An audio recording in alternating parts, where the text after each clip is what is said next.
ನಮ್ಮ ಅಂದದ ಚಂದದ ಸುಬ್ಬಲಕ್ಷ್ಮಿ ಸಂಸಾರ, ನಮ್ಮ ಸುಬ್ಬಲಕ್ಷ್ಮಿ ಸಂಸಾರ, ನಮ್ಮ ಸುಬ್ಬಲಕ್ಷ್ಮಿ ಸಂಸಾರ.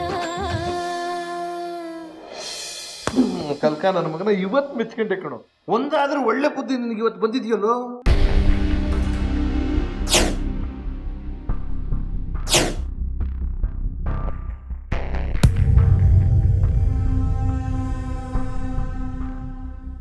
ಮಾವ ಏನಾಯ್ತು?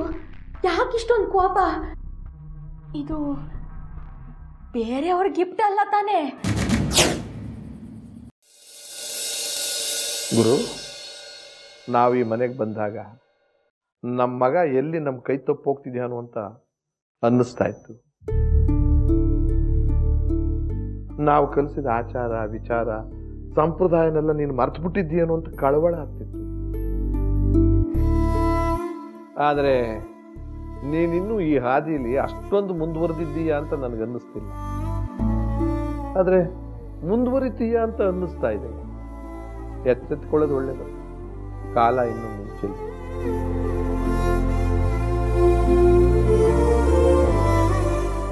ಅಪ್ಪ ಅದು ನೀನೇನೇ ಹೇಳಪ್ಪ. ಸುಬ್ಬಲಕ್ಷ್ಮಿನ ನೀನು ಮನೆಯಿಂದ ಆಚಕಾಕಿದ್ದು ನಂಗೊಂಚೂರು ಇಷ್ಟ ಆಗಲಿಲ್ಲ. ಗಂಡ ಹೆಂಡತಿ ಅಂದಮೇಲೆ ಜಗಳ ಬರ್ತದೆ ಹೋಯ್ತದೆ. ಒಂದ್ಸಲ ನೀ ತಪ್ಪು ಮಾಡ್ತೀಯ, ಇನ್ನೊಂದ್ಸಲ ಅವಳು ತಪ್ಪು ಮಾಡ್ತಾಳೆ. ಒಬ್ಬರು ತಪ್ಪನ್ನ ಒಬ್ಬರಿಗೆ ಎತ್ತಾಡದೆ ಎಲ್ಲ ತಪ್ಪುಗಳನ್ನೂ ತಿದ್ದುಕೊಂಡು ಸಂತೋಷವಾಗಿ ಸೋಲು ಒಪ್ಕೊಳ್ಳೋದೆ ಸಂಸಾರ ಕಂಡ್ಲ. ಅಷ್ಟಕ್ಕೆ ಹೆಂಡ್ರನ್ನ ಆಚೆಗೆ ಹಾಕ್ಬಿಡೋದ? ಜಗಳ ಮಾಡ್ದಿರೋ ಗಂಡ ಹೆಂಡ್ರು ಯಾರಪ್ಪ ಅವ್ರೆ? ಈಗ ನಿಮ್ಮಪ್ಪನೂ ನಾನು ಎಷ್ಟೊಂದು ಜಗಳ ಮಾಡ್ತೀವಿ. ಚಿಕ್ಕಂದಿನ ನೀನು ನೋಡೇ ಇಲ್ವಾ? ಜಗಳ ಮಾಡಿದ್ರು ಸುಖವಾಗಿ ಸಂಸಾರ ಮಾಡ್ಕೊಂಡ್ಬಂದಿದ್ದೀವಿ. ಕೆಲವು ಸಲ ಸಂಸಾರಕ್ಕೋಸ್ಕರ ಸೋಲ್ಬೇಕಾಯ್ತದೆ ಕಣ್ಲ.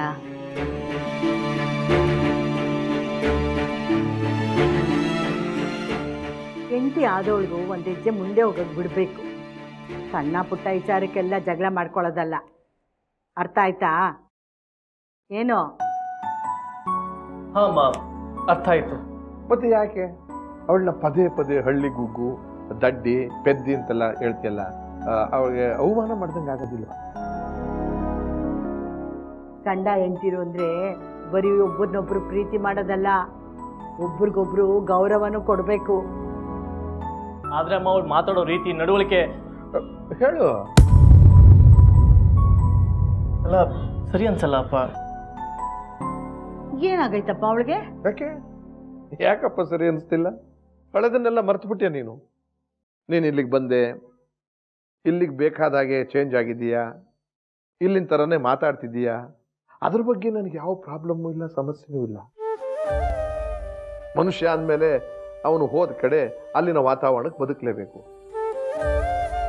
ಆದರೆ ಆ ಬದಲಾವಣೆ ಹೆಸರಿನಲ್ಲಿ ನೀನು ನಿನ್ನ ಹುಟ್ಟೂರಿನ ಸಂಬಂಧನೇ ಮುರ್ಕೋತಾ ಇದ್ದೀಯ. ಆದ್ರೆ ನನ್ನ ಸೊಸೆ ಅದನ್ನ ಜೋಡಿಸೋ ಕೆಲಸ ಮಾಡ್ತಿದ್ದಾಳೆ. ತನ್ನ ಊರು, ತನ್ನ ಮಾತು, ತನ್ನ ನಡವಳಿಕೆ ಎಲ್ಲದರ ಬಗ್ಗೆ ಅವಳಿಗೆ ಅಭಿಮಾನ ಇದೆ ಕಣ. ಅಷ್ಟಕ್ಕೆ ಅವಳು ದಡ್ಡಿ ಪೆದ್ದಿ ಗುಗ್ಗು ಅಲ್ಲ ಗುರು. ನನ್ನ ಸೊಸೆ ಬಗ್ಗೆ ನನಗೆ ಅಭಿಮಾನ ಇದೆ. ಅವಳ ನಡವಳಿಕೆ ಬಗ್ಗೆ ನನಗೆ ಹೆಮ್ಮೆ ಇದೆ. ಅದು ದಡ್ಡತನ ಅಲ್ಲ, ತನ್ನತನ. ಇದನ್ನ ಅರ್ಥ ಮಾಡ್ಕೊಳ್ಳದೆ ಇರೋನು ದಡ್ಡ ಪೆದ್ದ ಗುಗ್ಗು. ಎಲ್ಲದಕ್ಕಿಂತ ಮುಖ್ಯ ವಿಷಯ ಏನು ಅಂತಂದ್ರೆ, ನಿನ್ನ ಜೀವನದಲ್ಲಿ ಸುಬ್ಬಲಕ್ಷ್ಮಿ ಬಂದ ಮೇಲೆ ನಿನಗೆ ಅದೃಷ್ಟ ಅನ್ನೋದು ಬಂದಿತ್ತು.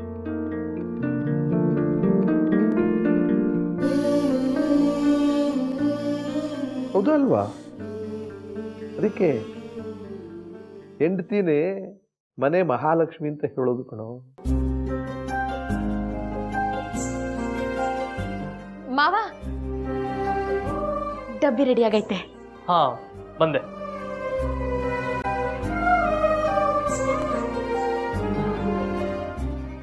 ಏನಿದೆ ಬಾಕ್ಸಲ್ಲಿ?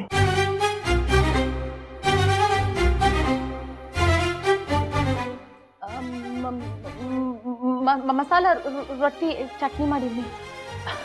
ವಾ, ಹಾಗಿದ್ರೆ ತುಂಬ ರುಚಿಯಾಗಿರುತ್ತೆ.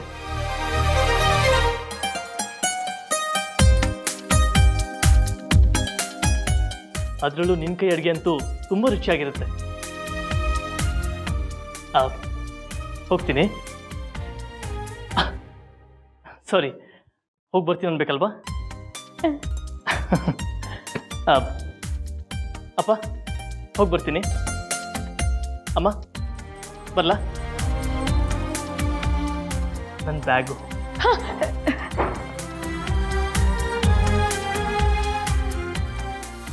ಬರಲಾ?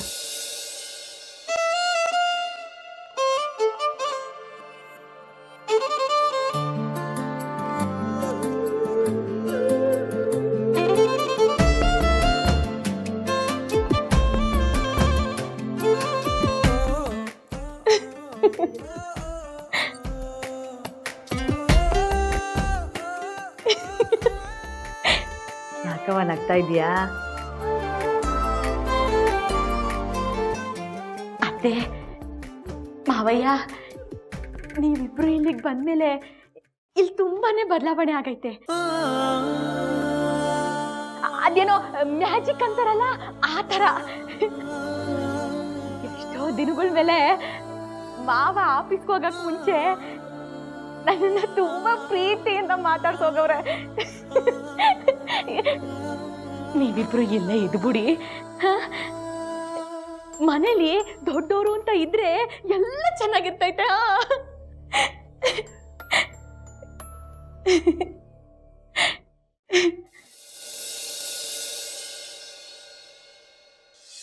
Good morning guys.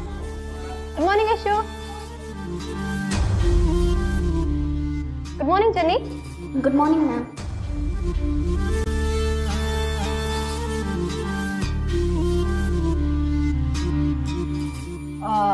ಜೆನ್ನಿ, ಇವತ್ತೇನಾದರೂ ನಾನು ಸ್ಪೆಷಲ್ ಆಗಿ ಕಾಣಿಸ್ತಿದ್ದೇನಾ? No ma'am.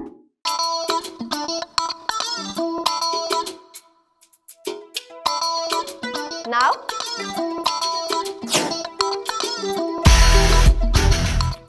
It's good. Good? Idiot. It's gorgeous. ನೋಡಿ ಮೇಡಮ್. Okay okay, sorry. ಪಾಪ, ನಿನಗಿದೆಲ್ಲ ಹೇಗೆ ಗೊತ್ತಾಗಬೇಕು? ಇಷ್ಟು ಕಾಸ್ಟ್ಲಿ ಅಫೋರ್ಡ್ ಮಾಡೋಕ್ಕಾಗಲ್ಲ. Fine, do your work. Bye. Good morning Shanaya. Good morning Aditya. ಗೊತ್ತಾ? I'm good.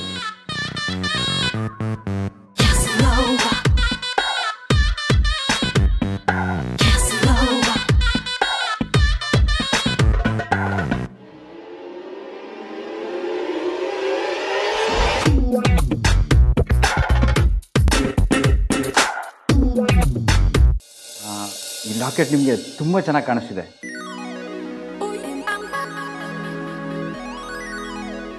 You are looking very pretty. Really? ಯಾರಾದರೂ gift ಕೊಟ್ರಾ? ಎಸ್. ಯಾರು? ಐ ಮೀನ್, ಹೇಳಕ್ಕೆ ಇಷ್ಟ ಇಲ್ಲ ಅಂದರೆ ನೋ ಪ್ರಾಬ್ಲಮ್. ನೋ, ಹೇಳಕ್ಕೆ ಪ್ರಾಬ್ಲಮ್ ಏನೂ ಇಲ್ಲ. Some admirers. Means? It means some secret admirers. Oh, secret admirers. Good. ಆ ಸೀಕ್ರೆಟ್ ಅಡ್ಮೈರ್ಸ್ಗೆ ನಿಮ್ಮ ಮೇಲೆ ತುಂಬಾ ಲವ್ ಇರಬೇಕು ಅಂತ ಅನ್ಸುತ್ತೆ.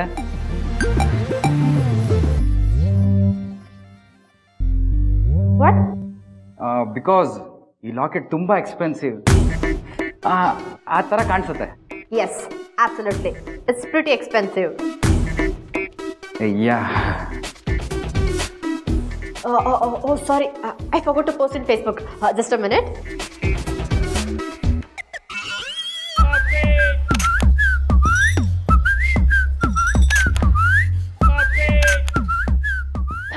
Okay. Status ಏನಂತ ಹಾಕ್ಲಿ?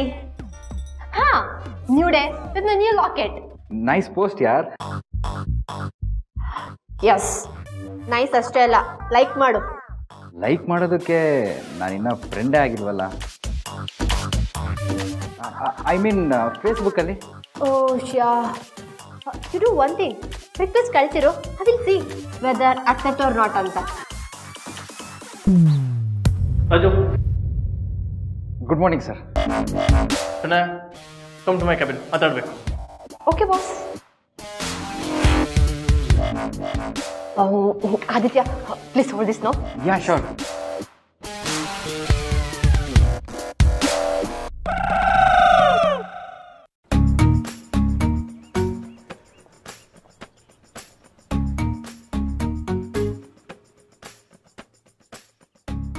S Gary. Shanaya, what's happening here? ನನ್ನ ವಿಷಯ ಬಿಡು, ನೀನು ಹೇಳು ವಾಟ್ಸ್ ಹ್ಯಾಪ್ನಿಂಗ್ ಅಂತ. ಅಂದರೆ ಅಂದರೆ ನನಗೆಲ್ಲ ಗೊತ್ತು. ಶನಯ, ಅದು ಏನಾಯಿತು ಅಂದರೆ... Gary, thank you so much and thanks a lot. ನನಗಂತೂ ತುಂಬ ಇಷ್ಟ ಆಯಿತು. Thank you, thank you, love you so much. Thank you. ಯಾಕೆ? ಗ್ಯಾರಿ, ಎಷ್ಟು ಆಟ ಆಡಿಸ್ತೀಯಾ? ನೀನು ಹೇಳಿದ್ದೆ ತಾನೆ ಏನಾದರೂ ಗಿಫ್ಟ್ ಕಳಿಸ್ತೀನಿ ಅಂತ. ನಾನು ಅಂದ್ಕೊಂಡಿದ್ದೆ ಯಾವುದಾದ್ರೂ ಡ್ರೆಸ್ ಅಥವಾ ಸಮಥಿಂಗ್ ಗೌನ್ ಲೈಕ್ ಕಳಿಸ್ತೀಯಾ ಅಂತ. But Gary, you are amazing. In fact ನಿನ್ನ ನೇಮ್ ಆ್ಯಂಡ್ ಅಡ್ರೆಸ್ ಕೂಡ ಮರ್ತ್ಬಿಟ್ಟು ನನಗೆ ಗಿಫ್ಟ್ ಕಳಿಸಿದ್ಯಾ. Thanks a lot baby, thank you.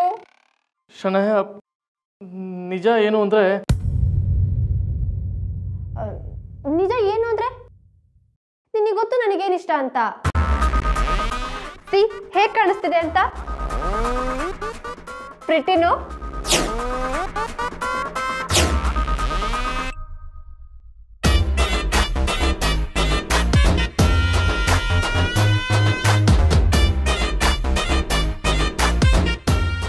ಅರೆ ಗ್ಯಾರಿ, ಯಾಕೆ ನೋಡ್ತಿದ್ಯಾ? ನೀನೇ ಕಳ್ಸಿರೋ ಗಿಫ್ಟ್ನ ನೀನೇ ಫಸ್ಟ್ ಟೈಮ್ ನೋಡೋ ಥರ ನೋಡ್ತಿದ್ಯಾ? ಓಹೋ, ನನ್ನ ಕುತ್ತಿಗೆಯಲ್ಲಿ ಫಸ್ಟ್ ಟೈಮ್ ನೋಡಿರೋದಕ್ಕಾ? I know your taste Gary, it's very pretty. Thank you.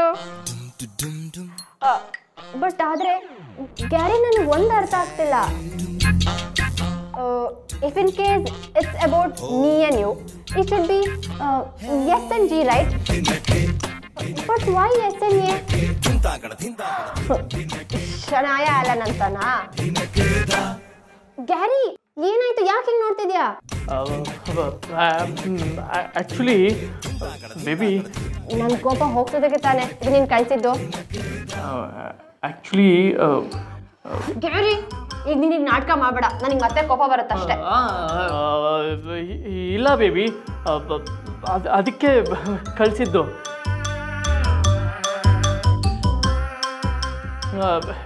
ಈಗ ಕೋಪ ಹೋಯ್ತಲ್ಲ, ಇಷ್ಟ ಆಯ್ತಾ? ಇಷ್ಟನಾ? ಆಕ್ಚುಲಿ ತುಂಬಾ ಇಷ್ಟ ಆಯ್ತು. Oh god, I am so so so happy. Thank you so much Gary, thank you. And Gary, you really made my day. Thank you. Okay okay baby, ನನಗೊಂದು ಕಾನ್ಫರೆನ್ಸ್ ಕಾಲ್ ಇದೆ ಈಗ. ಸೊ ನೀನು ಸ್ವಲ್ಪ what? ಬೇಗ ಮುಗಿಸಿ ನನ್ನ ಕೂಗ್ತೀನಿ. Then will go for a coffee. Okay ಸರಿ, fine. Baby, once again, thank you so much, and I'm so happy. You are the best. Thank you, and I love you so much. Okay, bye. ಬಾಯ್. ಏನಾಗ್ತಿದೆ? ಇದು ಯಾರು ಕಳಿಸಿದ್ದು? ಈ locket ನಾನಂತೂ ಕಳಿಸಿಲ್ಲ. ನಾನು book ಮಾಡಿದ gift ನಮ್ಮನೆಗೆ ಹೋಗಿದೆ. ಮತ್ತೆ ಈ SA ಅಂತ ಇನ್ಷಿಯಲ್ ಇದೆ. Something is wrong. Something is very very wrong.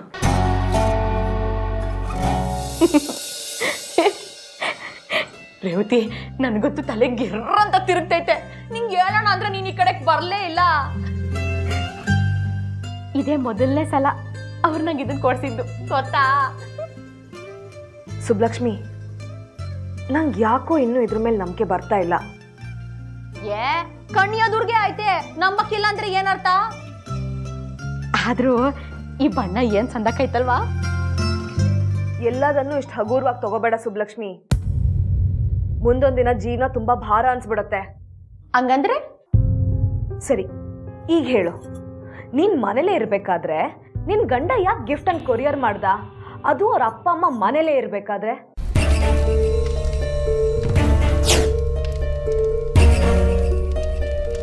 Direct ಆಗಿ ತಂದ್ಬಿಟ್ಟು ಗಿಫ್ಟ್ ನಿನ್ ಕೈಗೆ ಕೊಡ್ಬೋದಿತ್ತು ಅಲ್ವಾ? ಓಕೆ ಸರಿಪ್ಪ, ಗಿಫ್ಟ್ ತಂದು ಕೊಟ್ರು. ಆದ್ರೆ ಈ ಗೌನ ನೀನ್ ಯಾವತ್ತಾರು ಈ ತರ ಬಟ್ಟೆ ಹಾಕೊಂಡಿದ್ಯಾ?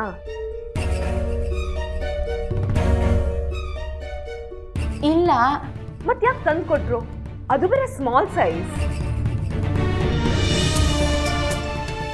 ರೇವತಿ, ಇದು ಮೊದಲನೇ ಸಲ ಅಲ್ವಾ ಕೊಡ್ತಿದ್ದು, ಏನೋ ತಪ್ಪಾಗಿರ್ತದೆ ಬಿಡು. ಇದು ತಪ್ಪಲ್ಲ ಸುಬ್ಲಕ್ಷ್ಮಿ, ಮಿಸ್ಪ್ಲೇಸ್. ಹೋದ್ಸಲ ಏನಾಯ್ತು ಅಂತ ನೆನ್ಪಿದೆ ತಾನೆ ನಿನಗೆ? ಹೋದ್ಸಲ ಇಯರಿಂಗ್ಸ್ ತಂದಿದ್ರು, ಆಗ್ಲೂ ಇಯರಿಂಗ್ಸ್ ನನಗೇ ತಂದಿರೋದು ಅಂತ ನೀನ್ ಅನ್ಕೊಂಡಿದ್ದೆ. ಆಗಂಗ ಅನ್ಸಿತ್ತು, ಆದ್ರೆ ಇದನ್ನ ನಾನೇ ಕೇಳದ್ನಲ್ಲ, ಇದು ನನಗೆ ಅಲ್ವಾ ಅಂತ. ಅದಕ್ಕೇನಂದ್ರು? ಅದಕ್ಕವ್ರು ಏನು ಉತ್ತರ ಕೊಡ್ಲಿಲ್ಲ. ಸೈಜ್ ಹೊಸಿ ಚಿಕ್ಕದಾಗೈತೆ ಅಂತ ಬೇಜಾರ್ ಮಾಡ್ಕೊಂಡ್ರು. ಸುಬ್ಲಕ್ಷ್ಮಿ, ನನಗೆ ಇನ್ನೂ ಏನೋ ತಪ್ಪಾಗಿದೆ ಅಂತ ಅನ್ನಿಸ್ತಾ ಇದೆ. ರೇವತಿ, ಏನು ತಪ್ಪಾಗಿಲ್ಲ. ನೀನು ಈ ಪತ್ತೆದಾರಿ ಪಿಕ್ಚರ್ಗಳ ತರ ಯಾವಾಗ್ಲೂ ಅನುಮಾನ ಪಡ್ತಾನೆ ಇರ್ತೀಯ. ಒಂದ್ ಕೆಲ್ಸ ಮಾಡು, ಅದ್ ಯಾವ್ದೋ ಶೂಟಿಂಗ್ ಅಂತ ಹೋಯ್ತಿಯಲ್ಲ, ಆ ಕೆಲ್ಸನೆಲ್ಲ ಬಿಟ್ಟು ನೀನ್ ಪತ್ತೆದಾರಿ ಕೆಲ್ಸ ಶುರು ಮಾಡ್ಬಿಡು. ತಪ್ಪಾಗಿ ಎಲ್ಲದನ್ನು ಪತ್ತೆ ಮಾಡ್ತಾನೆ ಇರ್ತೀಯ. ಸುಬ್ಲಕ್ಷ್ಮಿ, ನಾನು ಹೇಳೋದ್ ಸ್ವಲ್ಪ ಕೇಳ್ತೀಯಾ? ಈಗ ನೀನ್ ಏನು ಹೇಳ್ಬೇಡ. ನಾನ್ ನೋಡು ಮಾತಾಡ್ತಾ ನೀನ್ ಒಡೆ ತಂದ್ಕೊಡೋದೇ ಮರ್ತ್ಬಿಟ್ಟೆ. ತಂದ್ಕೊಡ್ತೀನಿ ಇರು. ಸುಬ್ಲಕ್ಷ್ಮಿ, ಸುಬ್ಲಕ್ಷ್ಮಿ,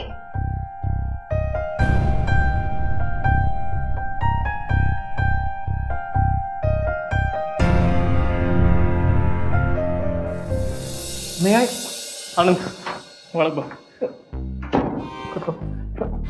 ಏನಾಯ್ತು ಗುರು? ಯಾಕೆ ಇಷ್ಟು ಟೆನ್ಷನಲ್ಲಿದೆಯಾ? ಒಂದು ದೊಡ್ಡ ಪ್ರಾಬ್ಲಮ್ ಆಗಿದೆ ಕಣೋ. ಪ್ರಾಬ್ಲಮ್ಮಾ? ಏನಾಯ್ತು? ಈ ಆನಂದ್ ಹತ್ರ ನಿನ್ನೆಲ್ಲ ಪ್ರಾಬ್ಲಮ್ಸ್ಗೂ ಅದಿದೆ. ಏನಿದೆ ಸೊಲ್ಯೂಷನಾ? ಅಲ್ಲಲ್ಲ, ಅದಲ್ಲ, ಅದು ಇಂಗ್ಲೀಷ್ ಅಲ್ಲ, ಕನ್ನಡದಲ್ಲೇ ಬೇರೆ ಏನೋ ಇದೆ. ಅದೇ ಈ ಮದುವೆಲಿ ಹಾಕ್ತಾರಲ್ಲ. ತಾಳಿ. ತಾಳಿ ಅಲ್ಲ, ಮದುವೆಲಿ ಕತ್ತಿಗೆ ಹಾಕ್ತಾರಲ್ಲ. ಹಾರ. ಹಾರ, ಪರಿಹಾರ. ಈ ಆನಂದ್ ಹತ್ರ ನಿನ್ನೆಲ್ಲ ಪ್ರಾಬ್ಲಮ್ಸ್ಗೂ ಪರಿಹಾರ ಇದೆ. ನೀ ಜಸ್ಟ್ ನಿನ್ನ ಪ್ರಾಬ್ಲಮ್ಸ್ ಏನು ಅಂತ ಹೇಳು. ಹೇಳ್ತೀನಿ ಕೇಳು. ಪ್ರಾಬ್ಲಮ್ ಏನು ಅಂದರೆ, ನಾನು ಆನ್ಲೈನಲ್ಲಿ ಒಂದು ನೈಟ್ ಗೌನ್ ಬುಕ್ ಮಾಡಿದೆ. ನಿನಗೆ ನೈಟ್ ಗೌನಾ? ನೀನು ನೈಟ್ ಗೌನ್ ಹಾಕೋತ್ಯಾ? ನನಗಲ್ಲ ಕಣೋ, ಚೆನ್ನಾಗೋಸ್ಕರ ನಾನು shoppingzone.com ಇಂದ ಒಂದು ನೈಟ್ ಗೌನ್ ಬುಕ್ ಮಾಡಿದೆ. ಮತ್ತೇನು ಪ್ರಾಬ್ಲಮ್ಮು? ಇಷ್ಟ ಆಗಲಿಲ್ವಾ ಅವಳಿಗೆ? ಎಕ್ಸ್ಚೇಂಜ್ ಮಾಡಿಬಿಡು. ಅದಲ್ಲ ಪ್ರಾಬ್ಲಮ್ಮು, ನಾನು ಆರ್ಡರ್ ಮಾಡಿರೋ ನೈಟ್ ಗೌನು ನನ್ನ ಮನೆಗೆ ಬಂದಿದೆ. ಅರೆ, ಚೆನ್ನಾಗಿ ಗೌನ್ ತೊಗೊಂಡು ಮನೆಗೆ ಬಂದ್ಬಿಟ್ಲಾ? ಆನಂದ್, ಸ್ವಲ್ಪ ಪೂರ್ತಿ ಕೇಳ್ತೀಯಾ? ಆಮೇಲೆ ರಿಯಾಕ್ಟ್ ಮಾಡು ಪ್ಲೀಸ್. ಸರಿ, ಅದೇನಂತ ಹೇಳಪ್ಪ. ಯಾವುದೋ ಟೆನ್ಷನಲ್ಲಿ ನಾನು ನಮ್ಮನೆ ಅಡ್ರೆಸ್ ಕೊಟ್ಬಿಟ್ಟಿದ್ದೀನಿ. ಚೆನ್ನಾಗಿ ಹೋಗ್ಬೇಕಾದ್ರೂ ನೈಟ್ ಗೌನು ಸುಬ್ಲಕ್ಷ್ಮಿಗೆ ಹೋಯ್ತು. ಮಿಸ್ ಆದರೂ ನಿನ್ನ ಮಿಸ್ಸಸ್ಗೆ ತಾನೇ ಹೋಗಿದೆ. ಸುಬ್ಲಕ್ಷ್ಮಿ ಅತ್ತಿಗೆ ಹೇಳ್ಬಿಡು, ಈ ಗೌನ್ ನಿಮಗೇನೆ ಅಂತ. ಪ್ರಾಬ್ಲಮ್ ಸಾಲ್ವ್, ಪರಿಹಾರ. ಪ್ರಾಬ್ಲಮ್ ಅದಲ್ಲ. ಅರೆ, ಮೊದಲು ಪ್ರಾಬ್ಲಮ್ ಏನು ಅನ್ನೋದನ್ನು ಡಿಸೈಡ್ ಮಾಡು. ಪ್ರಾಬ್ಲಮ್ಮು ಸುಬ್ಲಕ್ಷ್ಮಿಗೆ ಸಂಬಂಧಪಟ್ಟಿದ್ದಲ್ಲ, ಚೆನ್ನಾಗಿ ರಿಲೇಟೆಡ್. ಅವಳು ನಿನ್ನ ಗರ್ಲ್ ಫ್ರೆಂಡ್ ಆದಾಗಿಂದನೂ ನಾನು ಅದನ್ನೇ ಹೇಳ್ತಾ ಇರೋದು. ಈಗ ನೀನು ನನ್ನ ಮಾತು ಕೇಳ್ತೀಯಾ? ಸರಿ ಹೇಳು. ನಾನು ಬುಕ್ ಮಾಡಿರೋ ಗಿಫ್ಟು ಸುಬ್ಲಕ್ಷ್ಮಿಗೆ ಹೋಯ್ತು. ಅಯ್ಯೋ, ಹೇಳಿದ್ಯಲ್ಲ, ಮುಂದಕ್ಕೆ ಹೋಗು. ಅದು ಚೆನ್ನಾಗಿ ಇನ್ನೊಂದು ಗಿಫ್ಟ್ ಸಿಕ್ತು. ಏನು? ಇನ್ನೊಂದು ಗೌನಾ? ಎರಡೆರಡು ಗೌನ್ ಬುಕ್ ಮಾಡಿದೇನೋ? ಇಲ್ಲ ಆನಂದ್, ಗೌನ್ ಅಲ್ಲ. ಈ ಕಡೆ ಸುಬ್ಲಕ್ಷ್ಮಿಗೆ ಮಿಸ್ ಆಗಿ ಕಳಿಸಿದ್ದು ಗೌನ್ ಗಿಫ್ಟ್ ಹೋಗಿದೆ. ಇನ್ನೊಂದು ಕಡೆ ನಾನು ಚೆನ್ನಾಗಿ ಗಿಫ್ಟ್ ಕಳಿಸಿಲ್ಲ, ಆದ್ರೂ ಗಿಫ್ಟ್ ಹೋಗಿದೆ. ಇದು ಹೊಸ ಕತೆ. ಬಟ್ ಅದು ಗೌನ್ ಅಲ್ಲ. ಅಲ್ಲ. ಓಕೆ, ಏನದು? ನಾನು ಕಳಿಸ್ತಿರೋದು ಒಂದು ಲಾಕೆಟ್, ಎಕ್ಸ್ಪೆನ್ಸಿವ್ ಲಾಕೆಟ್. ಶನಯ ನಾನು ಕಳಿಸಿದ್ದೀನಿ ಅಂತ ಅನ್ಕೊಂಡಿದ್ದಾಳೆ. ಅದ್ರ ಮೇಲೆ ಆ ಲಾಕೆಟಲ್ಲಿ SA ಅಂತ ಇನ್ಷಿಯಲ್ ಇದೆ. ಏನು ಹೇಳ್ತಿದ್ಯಾ ನೀನು? ನೀನು ಕಳಿಸ್ದೆ ಇನ್ಯಾರೋ ಕಳಿಸ್ತಾರೆ. ಅದೇ ಗೊತ್ತಾಗ್ತಿಲ್ಲ ಅವಳಿಗೆ ಈ ಥರ ಗಿಫ್ಟ್ ಕಳಿಸೋ ಧೈರ್ಯ ಯಾರಿಗಿದೆ ಅಂತ. ಏನೋ ನೀನು ನನ್ನ ಪ್ರಾಬ್ಲಮಲ್ಲಿದ್ದರೆ ನೀನು ನಗ್ತಿದ್ಯಲ್ಲ. ಕಾಮಿಡಿ ಆಫ್ ಎರರ್ಸ್ ಅಂದ್ರೆ ಇದೆ, ನಗದೆ ಇನ್ನೇನೋ ಮಾಡಲಿ. ದೊಡ್ಡ ಇಂಡಿಯಾ ಪಾಕಿಸ್ತಾನ್ ಪ್ರಾಬ್ಲಮ್ ನಿಂದು. ನೋಡೋ, ನಿನ್ನ ಹೆಂಡತಿಗೆ ಯಾರೋ ಗಿಫ್ಟ್ ಕಳಿಸಿದ್ರೆ ಅದರಲ್ಲಿ ಯೋಚನೆ ಮಾಡೋದ್ರಲ್ಲಿ ಅರ್ಥ ಇದೆ. ಆದರೆ ಶನಾಯ ಮದುವೆ ಆಗದಿರೋ ಮಾಡ್ ಹುಡುಗಿ, ಅವಳಿಗೆ ಯಾರೋ ಗಿಫ್ಟ್ ಕಳಿಸಿದ್ರೆ ಅದರಲ್ಲಿ ಆಶ್ಚರ್ಯ ಏನಿಲ್ಲ. ಆನ್ ಅ ಸೀರಿಯಸ್ ನೋಟ್, ಇದು ಶನಾಯ ಅಕ್ಕಪಕ್ಕದಲ್ಲಿರೋರೇ ಕೊಟ್ಟಿರೋದು. ಅಂದರೆ ಅವಳಿಗೆ ತುಂಬ ಪರಿಚಯ ಇರೋನು, ಅವಳು ಮನೆ ಅಡ್ರೆಸ್ ಗೊತ್ತಿರೋನು. ಇನ್ನು ಸದ್ಯದ ಪರಿಸ್ಥಿತಿಲಿ ಹೇಳಬೇಕು ಅಂದರೆ, ಅವನೇನಾದರೂ ನಮ್ಮ ಆಫೀಸ್ನಲ್ಲೇ ಇರೋದಾದರೆ ಅವನ ಪರಿಸ್ಥಿತಿ ಕೋತಿ ಥರ ಆಗಿರತ್ತೆ. ಯಾಕೆಂದರೆ ಅವನು ದುಡ್ಡು ಕೊಟ್ಟು ಅವಳಿಗೆ ಅಂತ ಲಾಕೆಟ್ ತಂದಿದ್ರು ಅದ್ರ ಕ್ರೆಡಿಟ್ಸ್ ನಿನಗೆ. ಈಗ ನಮ್ಮ ಆಫೀಸಲ್ಲೇ ಯಾವನೊಬ್ಬ ತುಂಬ ದುಃಖ ಹತಾಶೆ ಮುಖ ಮಾಡ್ಕೊಂಡಿದ್ರೆ, ಅಂದರೆ ನಮ್ಮ ಭಾಷೆಯಲ್ಲಿ ಹೇಳೋದಾದ್ರೆ ಚೇಳು ಕಚ್ಚಿದ ಮುಖ ಮಾಡ್ಕೊಂಡಿದ್ರೆ ಅವನೇ ಈ ಕೆಲಸ ಮಾಡಿದಾನೆ ಅಂತ ಅರ್ಥ.